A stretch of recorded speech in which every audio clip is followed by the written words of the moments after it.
अस्सलाम वालेकुम viewers and welcome back to my YouTube channel the legal studies hub. उम्मीद करता हूं आप सब लोग खैरियत से होंगे। आज की इस वीडियो में हम डिस्कस करने वाले हैं कि अगर आप क्या इंटरमीडिएट स्टूडेंट है या इंटरमीडिएट पास कर चुके हैं और इन फ्यूचर लॉ को एज अ प्रोफेशन चूज करना चाहते हैं, या कोई स्टूडेंट्स एलएलबी में है और वो कंटिन्यू कर रहा है, तो आप लोगों के जहन में एक सवाल आ रहा होगा कि अगर मैं एलएलबी कर लूं तो ये जो प्रोफेशन है, लीगल प्रोफेशन, मुझे कौन सी अपॉर्चुनिटीज प्रोवाइड करेगा कि मैं उसे क्या करूं, अपनी करियर बेहतर बना सकूं और अपनी फ्यूचर को क्या करूं, सिक्योर कर सकूं। इन सिंपल वर्ड आपके जहन में सवाल होगा कि what is the scope of law in Pakistan. तो आज की इस वीडियो में हम डिस्कस करेंगे कि what is the scope of law in Pakistan. After completion of LLB ये जो फील्ड आपको फर्स्ट अपॉर्चुनिटी प्रोवाइड करता है वो होता है प्रैक्टिसिंग लॉ।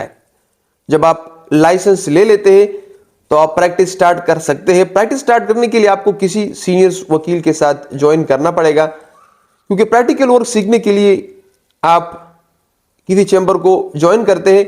आप इंडिपेंडेंटली भी क्या प्रैक्टिस स्टार्ट कर सकते हैं, लेकिन इंडिपेंडेंटली बहुत मुश्किल होता है, क्योंकि प्रैक्टिकल वर्क सीखने के लिए आपको जरूर किसी सीनियर वकील के साथ क्या ज्वाइन करना पड़ेगा और उसकी शागिर्दी करनी पड़ेगी।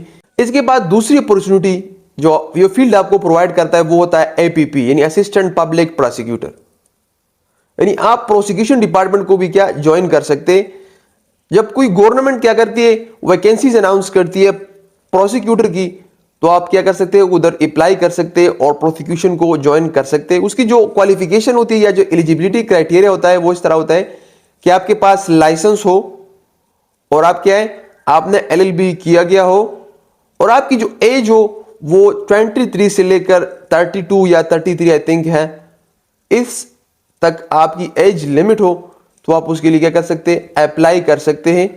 और उसकी जो चांसेस होती है, मतलब 3 चांसेस में आप क्या अपीयर हो सकते हैं और 3 चांसेस में आप क्या कर सकते हैं, उसको क्वालिफाई कर सकते हैं। और इस तरह जब आपकी एक्सपीरियंस 2 साल हो जाए, मतलब 2 साल लोअर कोर्ट में आपके हो जाए, तो आप हाई कोर्ट लाइसेंस के लिए एलिजिबल हो जाते हैं। और जब आप उसके लिए अप्लाई करते हैं, उसकी जो क्राइटेरिया होती है वो आप कंप्लीट कर लेते हैं, तो आप एनरोल हो जाते हैं as an advocate of high court. और इसके साथ साथ 2 साल जब आपके कंप्लीट हो जाए, तो आपको ये फील्ड जो होते हैं वो एक दूसरी अपॉर्चुनिटी प्रोवाइड करती है, वो होता है सिविल जज कम जुडिशियल मजिस्ट्रेट। 2 साल एक्सपीरियंस आपके हो जाए तो आप यहां पर क्या हो सकते हैं, एलिजिबल होते हैं और यहां पर आप अप्लाई कर लेते हैं। इसकी जो स्केल होता है वो होता है 18 स्केल, और इसकी जो क्वालिफिकेशन होती है, जो एज होता है, मतलब क्वालिफिकेशन तो मैंने आपको बता दी कि आपकी 2 ईयर एक्सपीरियंस हो जाए, और जो एज लिमिट होता है इसकी भी 23 से लेकर 35 ईयर तक इसकी एज है, यहां तक आप अप्लाई कर सकते हैं। और उसके भी जो चांसेस है 3 चांसेस है, 3 चांसेस में आप इसको क्या कर सकते हैं, क्वालिफाई कर लेते हैं। इसके बाद अगर आपने 3 चांसेस एपीपी के भी दे दिए, उसको भी आपने क्वालिफाई नहीं किया, या पर आपने सिविल जज कम जुडिशियल मजिस्ट्रेट के लिए भी क्या आप अप्लाई कर लिया, 3 चांसेस हो गए, तो अब आप समझ रहे होंगे कि बस ये फील्ड में और अपॉर्चुनिटी नहीं है, बस यहां तक तो मेरा करियर खत्म हो गया।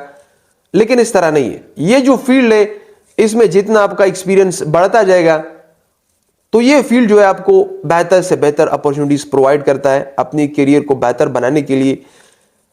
जब आपकी 10 ईयर एक्सपीरियंस हो जाए, 10 साल आपकी कंप्लीट हो जाए, और आपकी जो एज हो वो 40 हो, तो ये फील्ड आपको एक बेहतर अपॉर्चुनिटी यहां पर प्रोवाइड करती है, और वो होता है एडीजे, यानी एडिशनल डिस्ट्रिक्ट एंड सेशन जज। जब गवर्नमेंट एडीजे की पोस्ट अनाउंस करती है, तो आप उसके लिए क्या कर सकते हैं, अप्लाई कर सकते हैं, और यहां पर आप एडीजे भी क्या बन सकते हैं। इस तरह ये जो फील्ड है, ये जो लीगल प्रोफेशन है, ये आपको और भी बहुत अपॉर्चुनिटीज प्रोवाइड करती है। इसमें एक जो है वो है लीगल एडवाइजर। मुख्तलिफ कंपनीज को, ब्रांड्स को, firms, school, colleges, universities, department को क्या मुख्तलिफ लायर्स की जरूरत पड़ती है, या टीम ऑफ लायर की जरूरत पड़ती है कि वो क्या करे, वो उसकी कानूनी रहनुमाई करे, और उस पर जो केसेस हो उसको भी वो क्या करे, उसको भी वो हैंडल करे।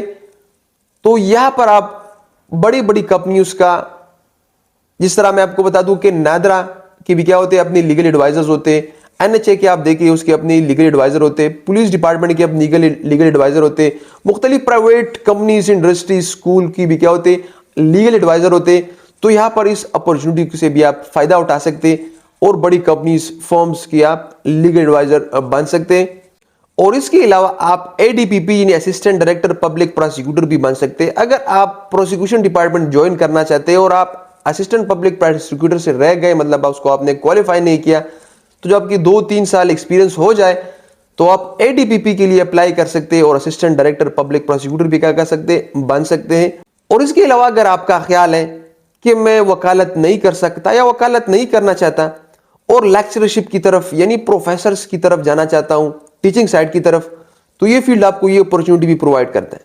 क्योंकि मुख्तलिफ जो लॉ कॉलेजेस होती है, जो यूनिवर्सिटीज होती है, वो विजिटिंग आवर्स पर क्या करती है, टीचर्स को लेती है और वो वकीलों को क्या करती है, यहाँ पर विजिटिंग आवर्स पर अपनी कॉलेज या यूनिवर्सिटीज में अपॉइंट करते हैं। और कभी कभार इस तरह होती है कि कुछ यूनिवर्सिटीज एडहॉक बेसिस पर भी उसको अपॉइंट करती है।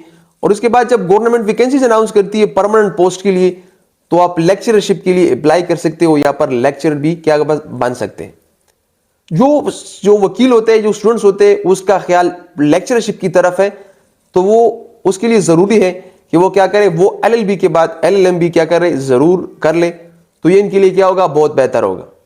अब इस तरह हुआ कि आपने इन तमाम अपॉर्चुनिटीज को ट्राई कर लिया, ना आप सिविल जज कम जुडिशियल मजिस्ट्रेट बन गए, ना आप पीपी बने, ना आईडीजे बने, ना आप एडीपीपी बने, ना आप किसी बड़े फर्म्स, कंपनीज या डिपार्टमेंट के लीगल एडवाइजर बने, ना आप लेक्चरर बने। तो अब तो आपके ज़हन में एक ही सवाल होगा कि बस अब तो यहां पर मेरे करियर को फुल स्टॉप लग गया, अब ये प्रोफेशन जो है ये मेरा कोई काम नहीं आएगा। लेकिन इस तरह बिल्कुल नहीं। इससे पहले मैंने आपको बताया कि ये फील्ड जो है आपकी एक्सपीरियंस के साथ साथ, जितना आपका एक्सपीरियंस बढ़ेगा, ये आपको बेहतर से बेहतर अपॉर्चुनिटी प्रोवाइड करता है। तो यहां पर आपके लिए जो सबसे बड़ी अपॉर्चुनिटीज एक वकील के लिए होती है, जो इस प्रोफेशन में आपके लिए मौजूद है, वो होता है हाई कोर्ट जस्टिस। यानी आप यहां से हाई कोर्ट के जज भी बन सकते हैं। लेकिन हाई कोर्ट की जो जजेस होती है उसको क्या अपॉइंट किया जाता है जब आपकी एज 40 से कम ना हो, 40 हो, और आपकी एक्सपीरियंस 10 ईयर हो जाए, मतलब हाई कोर्ट की आपकी एक्सपीरियंस 10 ईयर हो, तो आपको हाई कोर्ट का जज भी अपॉइंट किया जाता है। लेकिन यहां पर आपकी रेपुटेशन को देखा जाता है, यहां पर आपकी काबिलियत को देखा जाता है, यहां पर आपकी करेक्टर को देखा जाता है कि थ्रू आउट योर एक्सपीरियंस आपकी करेक्टर के सारा, आपकी जो रेपुटेशन है वो किस तरह है। तो आपको यहां पर हाई कोर्ट का जज भी अपॉइंट किया जाता है। और ये अपॉर्चुनिटी जो होती है, ये सबसे बड़ी अपॉर्चुनिटी है वकील के लिए। और अगर आप इस लास्ट अपॉर्चुनिटी से भी रह गए, मतलब आप हाई कोर्ट के जज भी ना बने, तो इस फील्ड में फिर भी आपके साथ एक अपॉर्चुनिटीज बच जाती है और वो होता है प्रैक्टिस। मतलब आप क्या करें, उसके बाद प्रैक्टिस को कंटिन्यू करें, मेहनत के साथ, लगन के साथ, ईमानदारी के साथ, तो आप एक कामयाब वकील बन सकते हैं। उम्मीद करता हूं ये वीडियो आपको अच्छी लगी होगी। मजीद इस तरह इंफॉर्मेटिव वीडियो के लिए मेरे चैनल को जरूर सब्सक्राइब करें। और जो भी चीज इस वीडियो में आपको कंफ्यूज कर रहा है या जिस चीज की आपको समझ नहीं आई, तो आप कमेंट बॉक्स में पूछ सकते हैं। अपना बहुत सारा ख्याल रखिए और मुझे इजाजत दीजिए। अल्लाह हाफिज।